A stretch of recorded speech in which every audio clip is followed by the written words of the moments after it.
Every culture has a way of life. Every culture has a spiritual life that they should be responsible for. We've been asking for a way of life. Now it's coming. That responsibility is coming.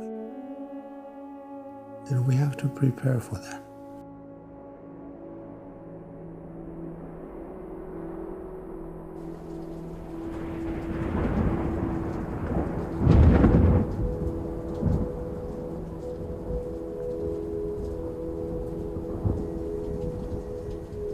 Back in 1940s, I was a growing boy, and we didn't have television, radio, nothing. Evenings were storytelling in a little community called Spring Creek on the Rosewood Sioux Reservation. In that community, we were pretty isolated in those days. Most of my teachings came from Lakota culture.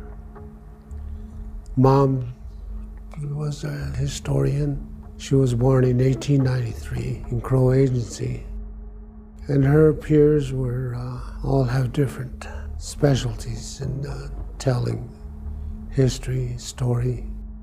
And this is how we learn about where we come from, who we are, what our way was. We learn about spirits. We learn about medicine men. And we learn about places of importance.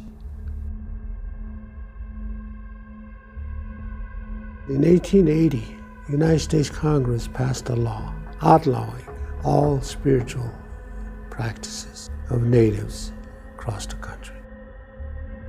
It doesn't matter what tribe you belong, you cannot practice your spiritual traditions. If they know you practice any of the ceremonies, even just praying with a pipe, they're going to bury you outside of a cemetery, telling your family you're burning in hell. When you're 5 years old and your favorite uncle is buried there because he prayed with a pipe, then you learn, they taught you how horrible hell is. You're going to be terrified, imagining my uncle's burning today because he prayed with a pipe. When you're 5 years old, they raise you like that in a boarding school system. You'll never touch that pipe. So this kind of pressure finally put us underground. By 1960s, practically 100% of our people denied their Indianness. They were deathly scared of Lakota culture, especially the pipe. So I started seeking my spiritual life. Ended up with some of the medicine men that were relatives who pretty much took me in, and I helped them with sweat ceremonies, build a fire, haul wood for them, and participate. And they tell stories, they tell our history. But in those days, I used to listen to them talk about different sites, different places of ceremonies, with a sad note saying, we used to do that. And that really bothered me, because as I learned more, I began to wonder, why couldn't we do them now? You know, what's holding us back? Congress finally passed the Freedom of Indian Religion Act. And we finally started to come back to these places.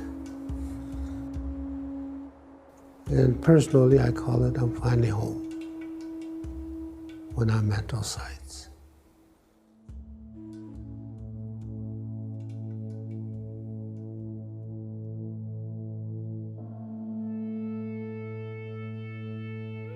They said before anything, Ea was. Before there's any life of any kind, Ea was. Ea was in total darkness. So Ea began creation by draining his blood. And the first creation was a huge disk around itself, calling it Makha. And half of it was water and half was land. The color of the blood of Ea was blue. They took the color blue out and they threw it up and it became the blue sky. Makha said, it's dark and it's cold. So Ea created Ampetu Wi, the sun, to give light, to give warmth. After Ea created the sun, Makha said it's too hot and too bright. So Ea created Haepi Wi, to balance a day and night. They wanted a source of life. So Ea created Tate, to give breath to life. And then Makha said, I need a covering. The ones that were created got together with Ea, and then they asked Makha, if Ea gives you a covering, you must promise to give it life and nourishment. And Makha promised that. So life began on earth. Grass, plants, and as each creation, life came on earth, another need arises, and the ones that were created will get together and decide on the next one. So the process went. And as it went, Ea got weaker and weaker because the blood of Ea went into every creation. And this process went on till we were the last to be created. And in our creation story, woman was created first. To be like the earth, to give life and to give nourishment. A woman has that special gift. Man was created to be like the universe. The universe protects and nourishes the earth, and together they create life.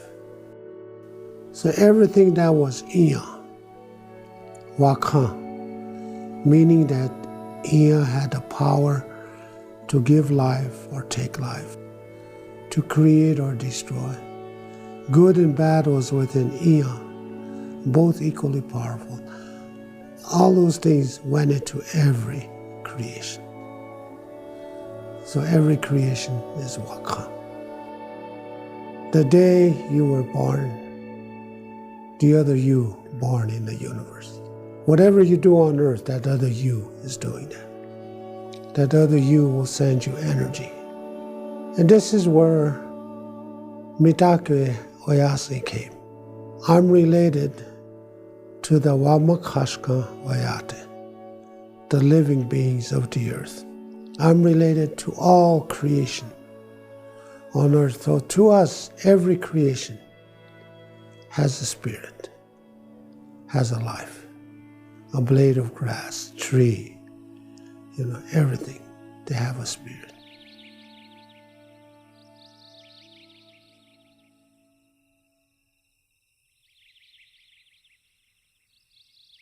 Chesapa.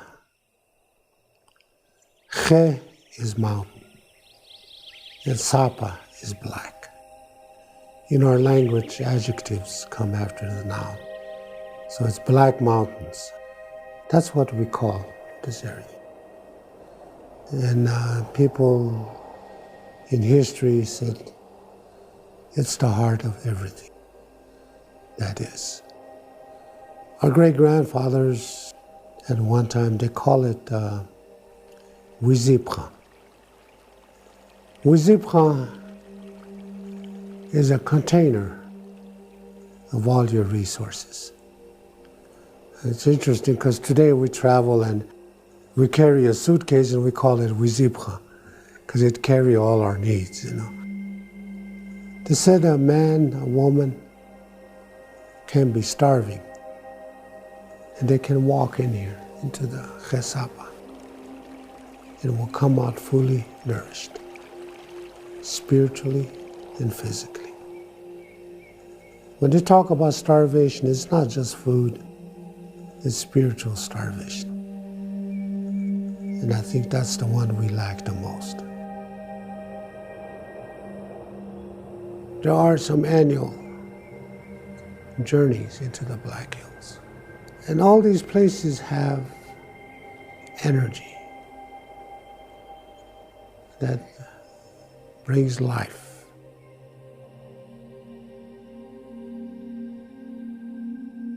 Peshla is the top is bald. Khe is the top. Shla is that there's no growth. So there's a Peshla ceremony. A delegation would go there, wipe the tears of people who lost loved ones that year.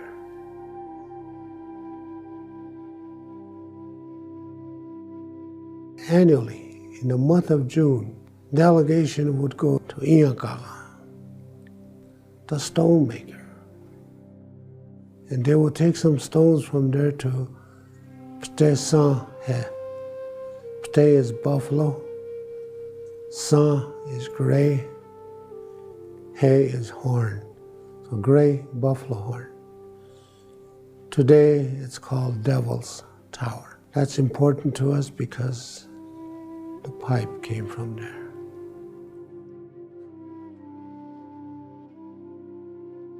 Today it's called Harney Peak, but in Lakota it's Hihankaga, the owl maker. You go there in spring equinox and you welcome the thunder back because the thunder would leave in the wintertime. So on that day, first day of spring, you ask them to come back. All of these places, everything that we work with is called Wakhan. Because we came from blood of Eon. And when Eon completed creation, Eon got dry and brittle and scattered all over the world. So all these mountains around are Wakhan. The locations themselves are the relatives that help us. We don't have to build anything there. We just need to be with them.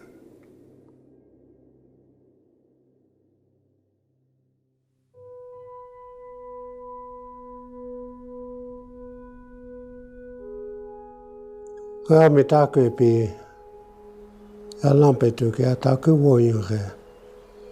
Imai rapicha ya. Dokel oakach ni renaishi. Aki praka. Henacha oagalake. Na nachla taku ota. Slow waishni. Hot kaya lakota trawichoka kilena. Unkuloni hokte. Unaya toki ka nauki chishipina. Henagloha nauji mata. Unkichinja wakanja trakoja na nachji ukuk. Hena ochankoji washte abikte. Chahecho yalena echamole takuni. Wakambloha naishi. Wash akeblohashni. Yekche chasha emacha. Utkalena toshke wakachni rewanecha. Echua una ayopta. Echuacha me na wo chalaki. Gluhamani. Chanke alampe tu kitaku tona ke soa ene chaya. Lelo agala ka chaya tona. Anagopta mena. Pilama ya pelo. Oeche tuelo yake. Iwa choto ashtana pechiza. Pilama ya pelo.